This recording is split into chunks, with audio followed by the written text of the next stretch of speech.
Little Red Riding Hood, a fairy tale by the Brothers Grimm. Once upon a time there was a sweet little girl.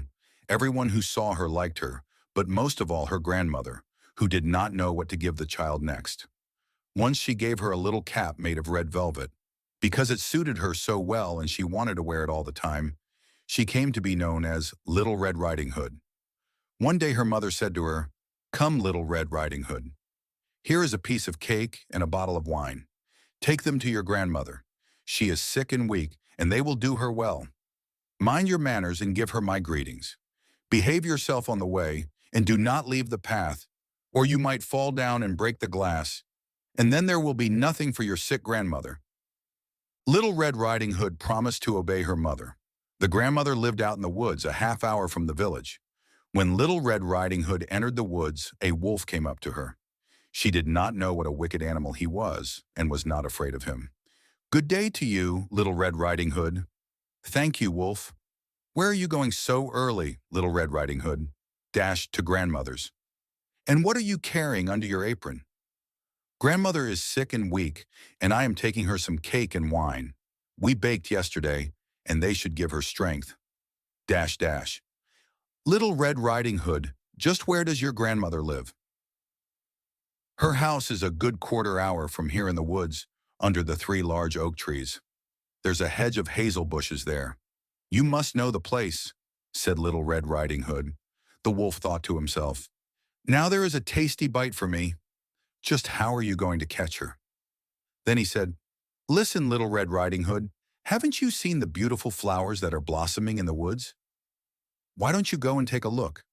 And I don't believe you can hear how beautifully the birds are singing. You are walking along as though you were on your way to school in the village. It is very beautiful in the woods." Little Red Riding Hood opened her eyes and saw the sunlight breaking through the trees and how the ground was covered with beautiful flowers. She thought, "If I take a bouquet to grandmother, she will be very pleased. Anyway, it is still early, and I'll be home on time." And she ran off into the woods looking for flowers. Each time she picked one, she thought that she could see an even more beautiful one a little way off, and she ran after it, going further and further into the woods. But the wolf ran straight to the grandmother's house and knocked on the door. "Who's there?" Dash. "Little Red Riding Hood, I'm bringing you some cake and wine. Open the door for me." Dash. "Just press the latch," called out the grandmother. "I'm too weak to get up." The wolf pressed the latch, and the door opened. He stepped inside, went straight to the grandmother's bed and ate her up. Then he took her clothes, put them on, and put her cap on his head. He got into her bed and pulled the curtains shut. Little Red Riding Hood had run after flowers and did not continue on her way to grandmother's until she had gathered all that she could carry. When she arrived, she found to her surprise that the door was open. She walked into the parlor, and everything looked so strange that she thought, "Oh my God, why am I so afraid? I usually like it at grandmother's." Then she went to the bed and pulled back the curtains. Grandmother was lying there with her cap pulled down over her face and looking very strange. "Oh, grandmother, what big ears you have!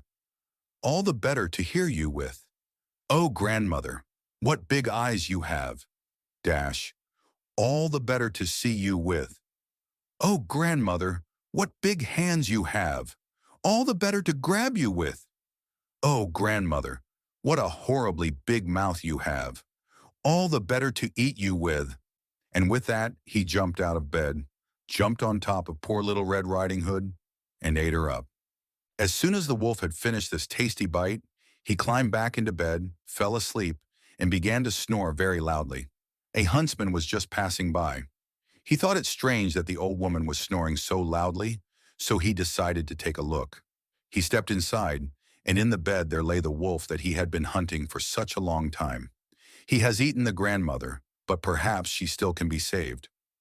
"I won't shoot him," thought the huntsman. So he took a pair of scissors and cut open his belly. He had cut only a few strokes when he saw the red cap shining through.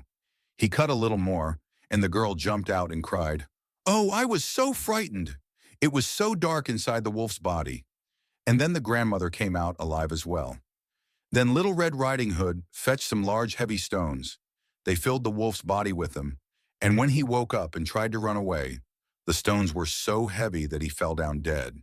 The 3 of them were happy. The huntsman took the wolf's pelt. The grandmother ate the cake and drank the wine that Little Red Riding Hood had brought. And Little Red Riding Hood thought to herself, as long as I live, I will never leave the path and run off into the woods by myself if Mother tells me not to. They also tell how Little Red Riding Hood was taking some baked things to her grandmother another time, when another wolf spoke to her and wanted her to leave the path. But Little Red Riding Hood took care and went straight to grandmother's. She told her that she had seen the wolf and that he had wished her a good day, but had stared at her in a wicked manner. If we hadn't been on a public road, he would have eaten me up, she said. Come, said the grandmother. Let's lock the door so he can't get in. Soon afterward, the wolf knocked on the door and called out, Open up, grandmother.